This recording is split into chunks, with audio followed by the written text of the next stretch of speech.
Bienvenue dans une nouvelle vidéo d'utilité plus que publique parce qu'on va parler de comment profiter, exploiter ton potentiel à 100%. Pas de bullshit hein, toujours, on va aller droit au but. Mais avant de continuer cette vidéo, je tenais à vous présenter le sponsor qui n'est autre que Mademoiselle Culotte. Tu le sais déjà, pour moi c'est super important le confort, le fait de prendre soin de soi. Et quand on est une femme, il faut penser à quoi? À ses cycles menstruels parce que en fonction de là où on se situe dans notre cycle, notre énergie va relativement monter, relativement baisser. Mademoiselle Culotte, c'est une marque française qui est spécialisée dans les culottes menstruelles. Leur culotte menstruelle t'assure jusqu'à 12 heures de protection sans odeur. Et ce qui m'a le plus bluffé, c'était la douceur. Faut savoir que les culottes sont faites en coton et en fibre de bambou, donc t'auras pas de sensation d'humidité à force de porter la culotte. C'est une culotte classique, tu la portes normalement, et ça se voit pas sous les vêtements. Ici par exemple, on a la Aria, donc c'est une coupe très élégante. L'avantage c'est surtout qu'elle est détachable et petit point de fierté pour eux, elle a été élue produit de l'année 2026. Ensuite on a la Chloé, elle est toute douce et il y a de la dentelle autour. Ma coloc a kiffé quand elle l'a vue. Ensuite on a la Céleste, ça c'est plutôt pour les séances de sport parce que c'est une culotte bien plus respirante. Mais le point de loin le plus intéressant c'est leur application qui est gratuite. Le point clé de l'application c'est que tu peux suivre le temps de port de ta culotte en fonction de ton flux. L'application te conseille ainsi quand la changer et ça c'est super pratique surtout au début. Tu retrouves ensuite toutes les infos sur ton calendrier avec les dates clés de ton cycle et tous tes symptômes. Ça te permet de vivre ton cycle avec bien plus de sérénité parce que t'as l'impression d'être accompagné. C'est une marque française, elle est testée en laboratoire et elle est respectueuse de la planète. En plus de faire de sacrées économies chaque mois par rapport aux protections jetables qu'on rachète à chaque fois, là les culottes tu les achètes une fois et ensuite tu te contentes de les nettoyer. C'est tout bénef. Donc si jamais t'étais à la recherche de protections dans lesquelles tu te sentais bien plus à l'aise, qui n'étaient pas toxiques pour ton corps et qui entrent quand même dans ton budget, je t'invite à aller sur le site Mademoiselle Culotte. Tu peux scanner mon QR code juste ici ou cliquer sur le premier lien dans la description. Profite d'une réduction avec mon code Cyrine15. Merci à Mademoiselle Culotte de m'avoir fait confiance. Les filles, j'espère que vous en profiterez et on est parti pour le reste de la vidéo. J'ai mis point par point les choses qui personnellement m'ont aidé, voilà les aspects de ma vie qu'il a fallu que je retravaille ou construise tout court. Première parenthèse, je sais pas, j'avais envie de le dire, mais pour réussir dans la vie en général, faut pas juste être intelligent, faut aussi être malin. Parce qu'il y a beaucoup de gens intelligents qui justement réfléchissent trop et donc ne font pas ou se complexifient la tâche. Les gens qui sont relativement flemmards, et je mets d'énormes guillemets à flemmard parce qu'une personne flemmarde ne va jamais réellement quelque part, sauf si elle a des parents qui sont riches ou des gens qui font tout pour elle, mais bon, ça c'est quand même de sacrées exceptions. Mais quand on est un flemmard entre guillemets, ou qu'en tout cas on a la flemme de faire des choses qui sont inutiles, on va souvent trouver des solutions à des problèmes qui sont bien moins complexe par rapport à une personne intelligente. Donc une personne intelligente va trop réfléchir, complexifier la solution et ensuite avoir son résultat. Mais une personne flemmarde et intelligente fera en sorte de trouver une solution simple. Voilà, c'était une parenthèse que j'avais juste envie de faire. Et on est parti pour mon point numéro 1. Ok, donc j'étais en classe et je parlais avec du coup des gens de ma classe. On parlait du lobe préfrontal. Donc c'est une zone du cerveau qui est juste ici, c'est la zone qui est en charge du raisonnement. C'est ce qui va te permettre vraiment d'avoir une vision long terme, de savoir où est-ce que tu veux aller, de prendre tes décisions. Alors attends, parce qu'il fait beaucoup de choses. Les décisions, la discipline, la vision long terme, la maîtrise des émotions, la résistance aux impulsions. Donc globalement, ça va être ta capacité à te contrôler et avoir ce que tu veux. Et je parlais de ça avec eux parce qu'ils ne savaient pas ce que c'était que le lobe préfrontal. Il faut savoir que le lobe se développe jusqu'à environ 25 ans. Souvent, les gens font des blagues par rapport à ça. Enfin, en tout cas, sur le TikTok américain, ils font beaucoup de blagues par rapport à ça parce qu'ils disent que le jour de leurs 25 ans, quand ils se sont réveillés, ils ont eu une manière de réfléchir qui était bien différente. C'est normal, c'est parce qu'à 25 ans, normalement, ça a fini d'être développé. Pas totalement, évidemment, mais grossièrement. Et c'est ce qui va figer ta façon d'être et la façon dont tu vas réfléchir. Donc, en gros, t'as jusqu'à 25 ans environ pour, avec beaucoup de facilité, modeler la façon dont tu vas réfléchir et la façon dont tu vas voir la vie. Donc dans cette vidéo, je vais te donner tous les points que je te conseille de revoir avant tes 25 ans. Si jamais t'as passé 25 ans, c'est pas fini. Le cerveau réfléchit, le cerveau se modifie, mais c'est un peu comme quand t'apprends une langue quand t'es un enfant, quand t'es un ado et quand t'es un adulte, ça devient plus compliqué avec le temps. Bah là c'est pareil, le cortex préfrontal va te permettre de diriger ta vie et de faire des choix par rapport à celle-ci.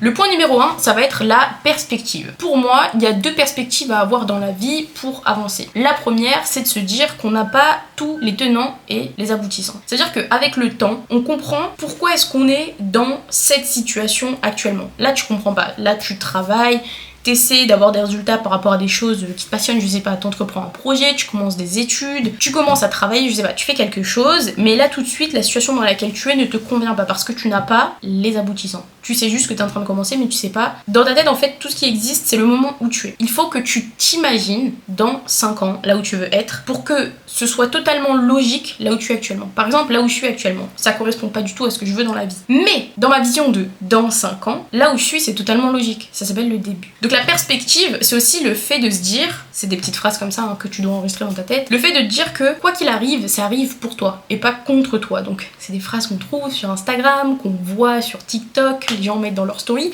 mais visiblement ne veulent pas enregistrer dans leur tête. Quand quelque chose de mauvais m'arrive, et crois-moi, il m'en arrive, je me demande juste ce que je devais apprendre par rapport à cette situation. Quand je n'ai pas ce que je veux, je me demande pourquoi est-ce que c'est positif que je n'ai pas eu cette chose. Et ça pour moi c'est la première chose sur laquelle on doit travailler, la perspective. Parce que la perspective c'est ce qui va te faire abandonner ou pas. Dans la vie en vrai, tu peux avoir énormément de choses, tu peux presque tout réaliser si t'es régulier, si t'es là tous les jours. Et ce qui t'empêche de pas être là tous les jours, c'est le fait d'abandonner. Beaucoup de gens abandonnent parce qu'ils n'ont pas la bonne perspective. Tout dans la vie est psychologique. Peu importe ce qui se passe, c'est psychologique. Si tu perds quelqu'un de ta famille, partons du principe que t'as un problème avec une partie de ton cerveau qui fait que tu ressens rien. Tu perds ton père ou ta mère, tu ne ressens rien. Ta vie reste la même, il n'y a aucun impact. A contrario, t'es une personne normale qui ressent des choses et qui avait une très bonne relation avec ses parents, tu es dévasté, tu laisses tout s'écouler. Donc là, j'ai vraiment pris l'un des pires exemples pour te faire comprendre que ce n'est que psychologique. Objectivement, il n'y a rien qui se passe. Alors je te conseille pas de faire en sorte de ne plus rien ressentir parce que dans tous les cas, c'est pas possible. Par contre, tu peux avoir des perspectives. Dans certaines cultures, le fait qu'une personne a un enterrement va être un jour de fête. On va fêter. Dans d'autres cultures, ça va être un jour de deuil, etc. Bon bref, on n'est pas là pour parler de ça, mais c'est juste pour te donner un très gros exemple d'à quel point la perspective, ça change tout sur ta vie. C'est pas une question de est-ce que tu peux ou est-ce que tu peux pas, c'est combien de temps est-ce que tu vas tenir. C'est ça la question, c'est toujours ça la question. Et il faut que tu l'écrives parce que souvent, on apprend des choses et on les oublie. Et quand on est dans le moment où on a besoin de se souvenir de cette chose, on est trop dans l'émotionnel pour s'en souvenir. C'est pour ça qu'il faut bosser et se répéter tout ce qu'on apprend pour que ça devienne notre personnalité. Moi, j'ai mis 2-3 ans à croire à tout ce que je dis parce que au début, t'y penses pas, c'est pas toi, c'est pas ta personnalité. Donc tout est psychologique. Il faut toujours que tu trouves des moyens psychologiques de t'aider, de te permettre de t'accrocher. Par exemple, moi les réseaux sociaux, mes vidéos ces derniers temps elles sont en train de flop. Qu'est-ce qui fait que je tiens? Bah pour moi maintenant je suis une youtubeuse. Donc je peux pas arrêter de poster parce que je fais pas beaucoup de vues. C'est pas possible. Et ça c'est parce que j'ai construit cette identité. Je me suis associée au fait d'être youtubeuse. C'est une perspective de moi. Je pourrais aussi me voir comme une personne qui juste flop, une impostrice qui n'est pas youtubeuse.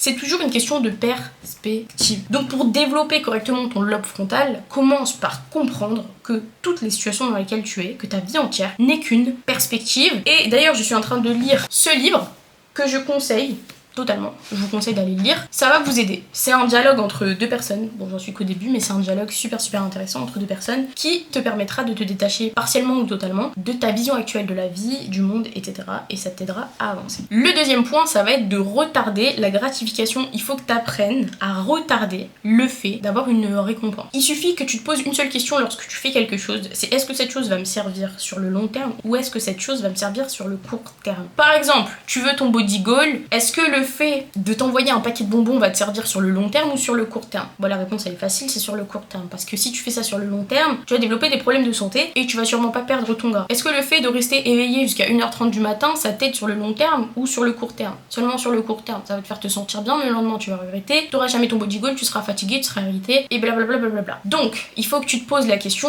est-ce que ça va m'aider sur le long terme? Est-ce que ça me rapproche de la personne que j'ai envie de devenir? Si la réponse est non, tu sais ce qu'il te reste à faire. Pareil pour lorsque tu scroll sur ton téléphone. Alors moi là ces derniers temps j'ai commencé à un peu trop scroller sur mon téléphone. L'avantage c'est que je suis très lucide quand je le fais, donc j'arrête de le faire. Quand tu scrolles sur ton téléphone, avant de scroller, pose-toi la question, est-ce que ça m'aide ou est-ce que ça va pas m'aider? Est-ce que je vais rester bloqué encore 1 heure dessus? La réponse est évidemment oui.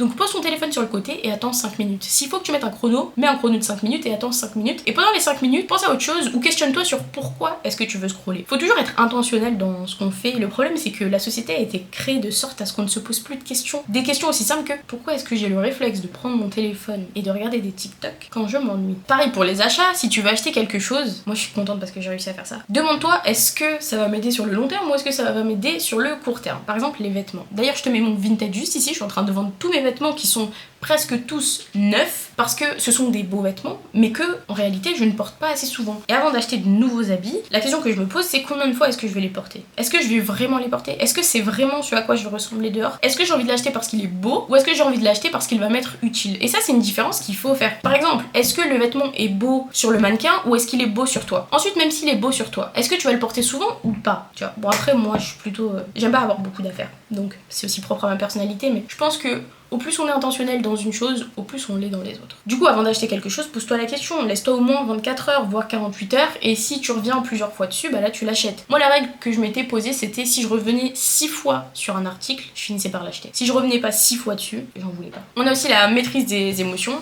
Bon, si t'as vraiment des problèmes de gestion des émotions, aller voir un professionnel, c'est une idée. Mais c'est une vraie idée, c'est pas, ça veut pas dire que t'es fou ou quoi que ce soit. Des fois, on a besoin d'un professionnel, d'une voix extérieure, autre qu'un proche à nous, pour pouvoir prendre au sérieux déjà le conseil et l'avis de la personne. Et surtout, c'est une personne qui est professionnelle. Elle a fait des études, elle a analysé le comportement des gens, et elle peut te donner de nouvelles perspectives qui pourraient éventuellement t'aider. Suffit d'un seul déclic, d'une seule conversation ou d'une seule rencontre pour changer l'entièreté d'une vie. Globalement, tout ça, c'est la résistance aux impulsions. C'est important que tu sois intentionnel dans tout ce que tu fais parce que ça te permettra d'avoir un meilleur contrôle sur ta vie. Est-ce que ça veut dire que tu dois avoir des problèmes de contrôle? Absolument pas. C'est pas la même chose. Pouvoir contrôler les décisions que tu fais parce qu'elles ont du sens, c'est pas la même chose que vouloir tout contrôler parce que dans la vie, tu contrôles pas tout. La plupart du temps, quand tu fais un plan, il va pas se dérouler comme ça devait se dérouler, et si c'est le cas, bravo, mais c'est pas toujours le cas. Faut que tu vois ça d'une certaine perspective qui est celle du respect que t'as pour le futur toi. C'est pas facile, hein, tout ça là je le dis en vidéo comme si c'était simple, ça ne l'est pas. C'est le genre de choses qui met des mois, des années à s'installer parce qu'on parle de reprogrammer un cerveau.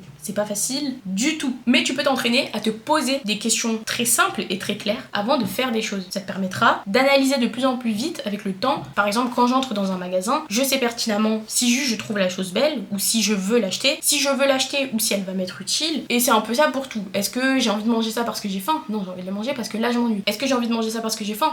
Non, j'ai envie de le manger parce que là je suis stressée. Est-ce que j'ai envie de dormir parce que je suis fatiguée? Non, c'est parce que j'ai envie de vesquiller le travail que je dois faire. Avec le temps, tu vas de plus en plus commencer à comprendre ton comportement et ça va te permettre de prendre de bonnes décisions. Tu vas pouvoir identifier si c'est l'ego, si c'est l'impulsion ou si c'est réfléchi. Et parfois ça peut être l'impulsion et réfléchi, ça peut être les deux. Et donc là, t'es super content ou contente et tu prends la bonne décision. Mais ton pire ennemi, c'est toi, donc faut que tu travailles sur toi-même et que tu reconnaisses tes comportements. Reprends tous les basiques comme à quelle heure tu dors, combien de temps tu dors, est-ce que tu fais du sport, ce que tu manges, ce que tu bois, avec qui tu restes, les endroits dans lesquels tu restes, les pensées récurrentes que tu as. Ça, c'est un exercice qui est sympa en vrai. Prendre une feuille et pendant une journée, noter toutes les pensées qui nous passent par la tête. À chaque fois que tu te dis un truc, tu l'écris. C'est pour ça qu'écrire, c'est super intéressant parce que ça te permet d'avoir un regard objectif sur qui tu es vraiment. Ça te permettra de passer du mode automatique au mode conscient. Toujours dans l'aspect perspective, on a le fait d'être clair sur ce qu'on veut. Donc prends un papier, ça je ne le répéterai jamais assez. Prends un papier et écris ce que tu veux, mais écris en détail la vie que tu veux. Au plus tu vas t'entraîner à faire ça, au plus tu vas être de plus en plus clair sur ce que tu veux. J'ai mis du temps à savoir ce que je voulais exactement, maintenant je le sais exactement. C'est dans ma tête, j'ai même plus besoin de l'écrire parce que j'ai des images. C'est important que tu le fasses parce que ça te permettra de savoir relativement quoi faire pour y arriver. Par exemple, si tu veux devenir un athlète, il s'agirait de te l'avouer. Commence par te l'avouer, peu importe l'âge que t'as envie de devenir athlète, d'accord? Qu'est-ce que font les athlètes? Ils dorment bien, ils sont suivis par des professionnels, ils prennent des compléments, ils font attention à leur alimentation, ils suivent leurs entraînements à la lettre, ils font plein de choses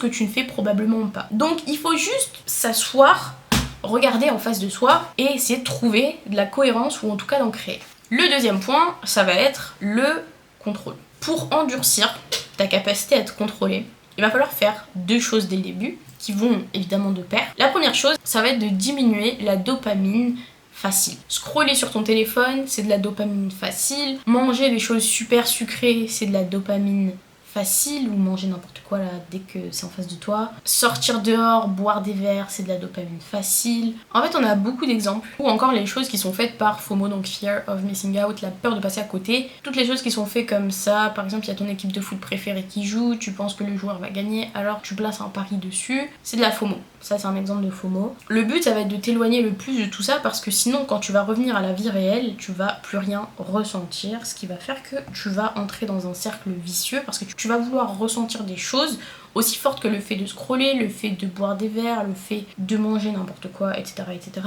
Et tu vas commencer à ressentir du dégoût pour les choses qui te demandent de l'effort et la gratification différée. Exemple, avoir ton body goal, ah ça met trop longtemps, j'ai pas d'effet, je fais une séance, ça m'a rien fait. Quand je mange, ça a pas vraiment de goût, c'est pas très sucré. Oh non, mais pendant 2 heures, ne pas être sur mon téléphone, oh non, j'ai la flemme. Voilà.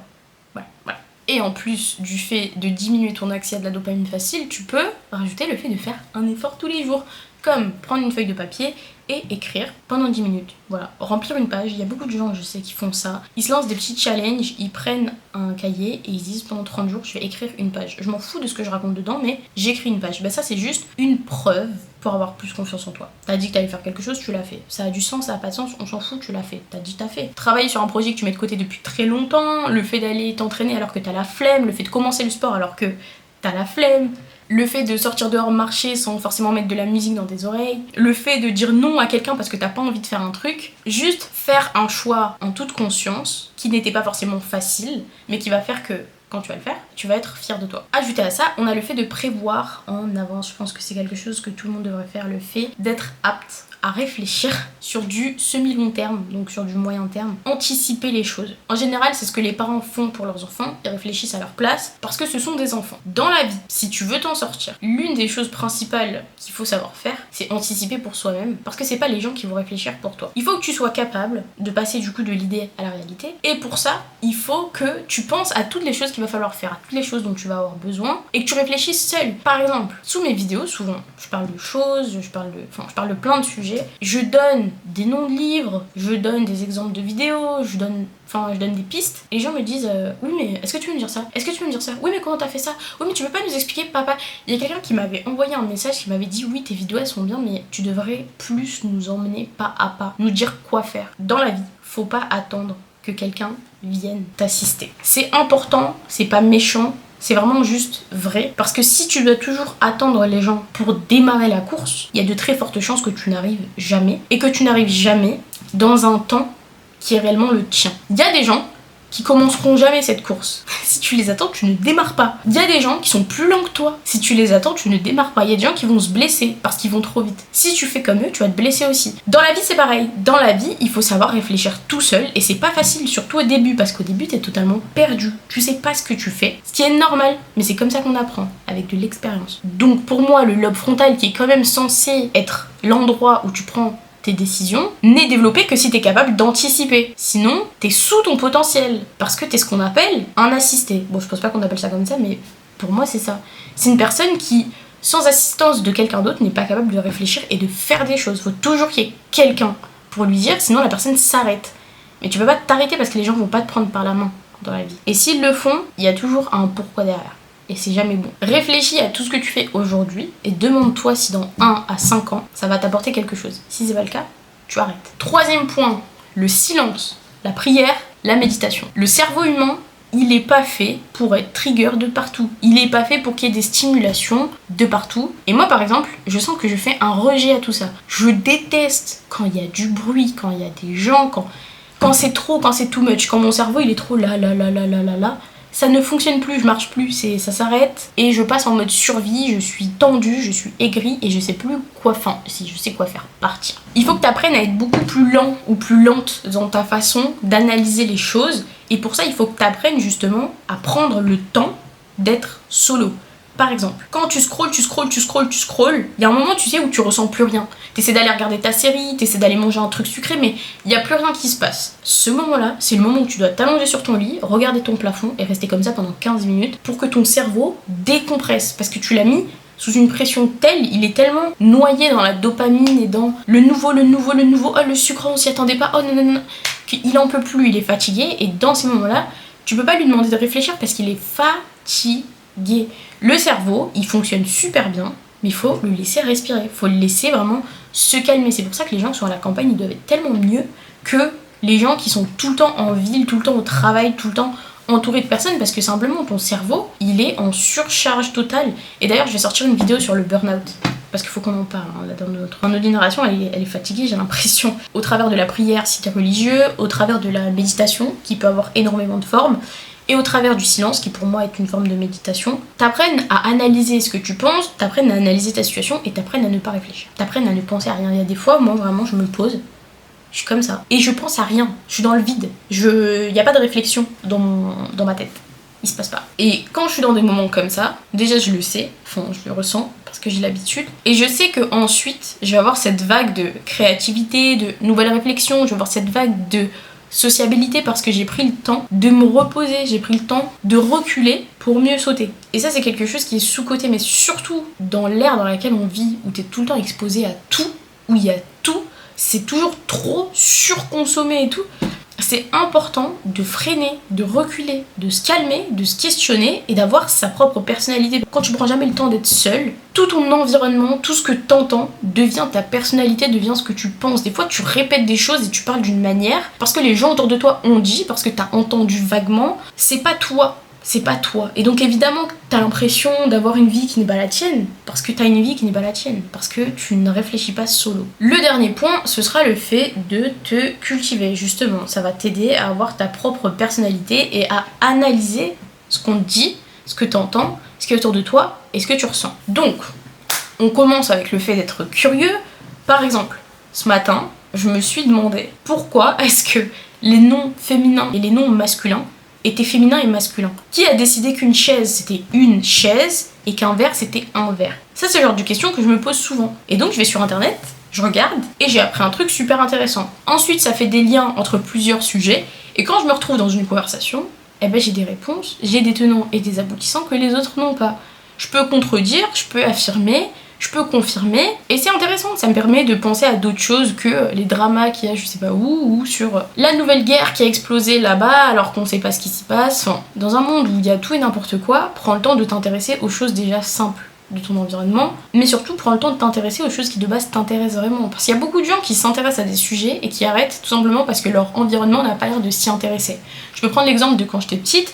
Je m'intéressais déjà au business quand j'étais petite, mais vu qu'autour de moi personne n'avait d'entreprise, vu qu'autour de moi les jeunes de mon âge ne parlaient pas du tout de ça, je partais du principe qu'en fait ça n'existait pas, que ce n'était pas vrai, que c'était dans ma tête. Tout ça évidemment est faux, mais j'avais pas assez confiance en moi pour me dire que mes centres d'intérêt étaient des centres d'intérêt valides. On a aussi le fait de lire, qui est pour moi super intéressant parce que c'est s'exposer à la vision de personnes qui ont pris le temps d'écrire des livres entiers. Alors attention, hein, il y a des livres où les gens racontent n'importe quoi. C'est pas parce que c'est un livre que c'est vrai. Et ça, c'est une chose que j'ai mis du temps à comprendre. Je pensais que lorsqu'une personne écrivait un livre, elle avait une sorte de légitimité. Mais n'importe qui peut écrire un livre. Je peux écrire un livre, ma voisine peut écrire un livre, mon frère peut écrire un livre, tout le monde peut écrire et publier. Ça ne veut pas dire que c'est vrai et ça ne veut pas dire que c'est pas du pré-mâché, ça veut pas dire que les informations ne sont pas de la désinformation. Ça veut simplement dire qu'une personne a pris le temps d'écrire, a pris un ghostwriter et a fait imprimer les livres et les a mis à la vente. Voilà ce que ça veut dire. Donc quand tu lis un livre, t'es pas forcément d'accord avec tout ce qui est dit dedans. Mais ça reste quand même intéressant parce que ça va te permettre de développer ta pensée analytique dans ce livre. Je ne suis pas d'accord avec tout ce qui est dit dedans, mais c'est intéressant. Je lis aussi beaucoup mes livres sur la Kindle. C'est par rapport à la place. Le fait de lire, ça va te permettre aussi d'améliorer ton vocabulaire, de développer des schémas de pensée qui sont bien différents de ceux que tu as aujourd'hui et qui vont te permettre de mieux t'exprimer, très simplement. Parce qu'à force de lire des phrases tournées d'une certaine manière, tu vas prendre l'habitude de les dire de la même façon. Moi aussi, mes livres, je les lis en anglais, donc ça m'aide à avoir une meilleure orthographe dans mon anglais. Évidemment, tu peux lire le type de livre qui t'arrange, que ce soit des grands auteurs, que ce soit du développement personnel, que ce soit des mangas, que ce soit un peu tout et n'importe quoi. L'important c'est de commencer à lire et ensuite je t'encourage à diversifier les genres. Pareil pour le fait d'apprendre des langues. Apprendre des langues c'est important parce que ça va te permettre de rencontrer des gens, aussi fou que ça puisse paraître. C'est vrai, le fait d'avoir appris l'anglais m'a poussé à vouloir partir à l'étranger. Je suis partie à l'étranger, j'ai rencontré des gens. Aujourd'hui je me retrouve à avoir des potes qui sont dans plein de pays qui n'ont absolument rien à voir avec la France, chose qui est incroyable. On a aussi l'exemple de gens de ma famille qui sont partis à l'étranger, ont appris les langues à l'étranger, ont rencontré énormément de gens et maintenant ils travaillent à l'étranger. Parce que ça leur a permis, juste le fait de vouloir apprendre de nouvelles langues, de vouloir s'intéresser à de nouvelles cultures, de changer totalement de vie. Et faut pas sous-estimer l'impact qu'une simple décision peut avoir sur l'entièreté de ton existence. Le fait de parler anglais, ça a changé ma personnalité. J'ai beaucoup plus confiance en moi quand je parle en anglais, je suis beaucoup plus sociable quand je parle en anglais. Simplement parce que c'est la culture anglophone qui est comme ça. Les Anglais sont bien plus avenants, ils ont bien plus confiance en eux. Et ça m'a totalement changé parce que ça m'a fait m'exposer à de nouvelles perspectives sur la vie, la perspective des Américains, la perspective des Anglais, la perspective des Australiens. Et ça te permet juste d'avoir accès à d'autres mondes que celui dans lequel t'es né. Et ça change toute ta vie parce que tu te rends compte qu'il y a en effet d'autres vies qui sont possibles. Et pour finir, on a le business, les classes sociales, l'argent en général, les dynamiques de pouvoir, la psychologie, l'art et 3 petits points parce que tu peux t'intéresser à tout et n'importe quoi. Et crois-moi, là dehors, il y a tout. Toutes les informations sont là. Tu peux devenir qui tu veux. Est-ce que c'est facile? Pas du tout. C'est pas du tout facile. Évidemment que c'est pas facile parce que sinon on le serait tous. Mais c'est possible. C'est juste relou parce qu'il y a personne qui va venir te tenir la main et te dire « Oh maintenant tu dois faire ça. Oh non là tu devrais pas faire ça. » Mais toute ma vidéo normalement t'aide. Normalement tout ce que j'ai dit devrait t'aider à changer. Parce que je t'ai donné les pistes les plus intéressantes. En tout cas je pense l'avoir fait. Donc, j'espère que ma vidéo t'aura aidé comme d'habitude. N'hésitez tous pas, s'il vous plaît, à mettre un commentaire, peu importe ce que vous racontez. Vous pouvez parler de toilettes, de brosse à dents, ce que vous voulez, parce que ça m'aide énormément pour l'algorithme, hein, pour qu'il me mette en avant, étant donné que je suis pas mise en avant du tout. Like, abonne-toi si c'est pas déjà fait. On parle de burn-out la prochaine fois. Ça va être très joyeux.